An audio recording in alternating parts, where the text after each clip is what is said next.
Art has definitely saved my life. If there were no art, if I hadn't been exposed to all the art forms that have enriched my life, I hate to say it, I don't want to be macabre, but like, I don't know that I'd be here.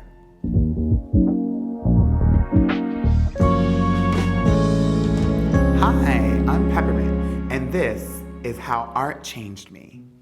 The first time that I did drag, my version of drag, would be when I sort of tricked my grandmother into helping me get into drag. Essentially, there was these characters in a superhero movie, and there was a female one, but they all had similar outfits, but the female Martian was like more embellished and, you know, more fancy and all that. She had like slits in her outfit so you could see her skin and you could see her legs. Very provocative. To somebody who hadn't seen the movie, my grandmother, they all were the same.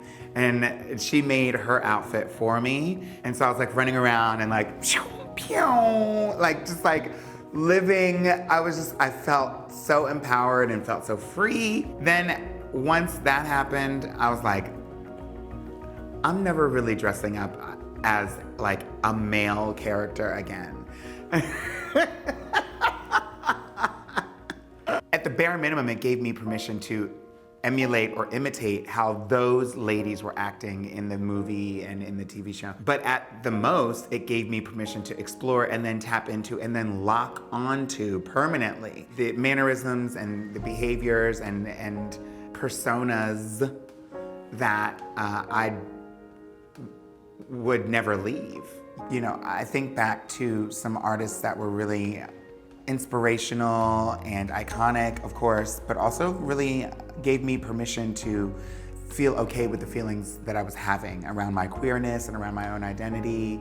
Artists like Janet Jackson and Prince were either writing or behaving in a way that let me know that it was okay just to be who I am. And I wasn't really getting that message from anyone else or any other type of media, really. There weren't a lot of other queer icons that I was able to connect with. Certainly were not a lot of other trans icons that I was able to even see or discover.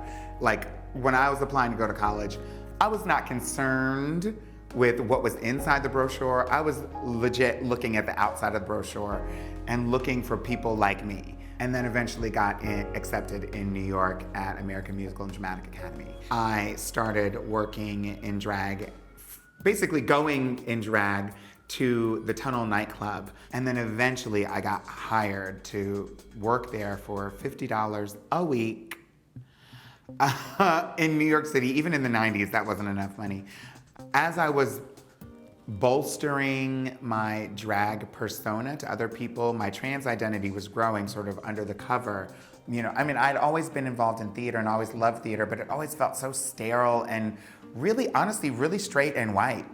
And the first time I like was like dumbfounded, stupefied, transfixed by a piece was Rent on Broadway, the Broadway show Rent. And the role of Angel, the character of Angel, was the first time I'd ever seen anybody who resonated with me in that way and was being loved and adored and not victimized, at least not, like physically violated in any way. And someone that other characters looked up to, and I guess I would say probably like the heart of the show. I'm getting goosebumps now. It was the first time I'd ever seen something like that, because up until the time, you know, we had things like Jerry Springer, which a trans woman would go on to the show and like profess her love for some guy, or the guy would propose to marry this beautiful lady that he'd been dating, discover that she's trans, and then he would hit her with a chair and the audience would cheer.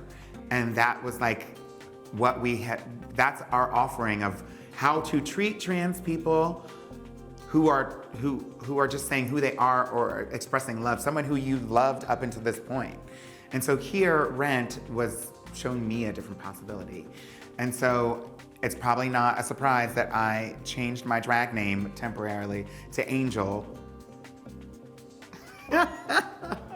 I Grew up in the 90s, born in the 70s, grew up in the 80s, became an adult in the 90s. And during this time, the AIDS epidemic was in full effect. And so I grew up thinking and knowing that like artists, in my opinion, had, if not a responsibility, then definitely a power in advocacy. Because of the positioning between the AIDS epidemic and the fight for marriage equality, and also coming from a long line of trans women and drag entertainers who were at Stonewall. Drag to me meant activism, and we were these, oftentimes the spokespeople, the mouthpiece for the community, and the people who would like rally the community and sometimes wake up the community, you know? And so I learned from some of the best, and then I just carried the torch.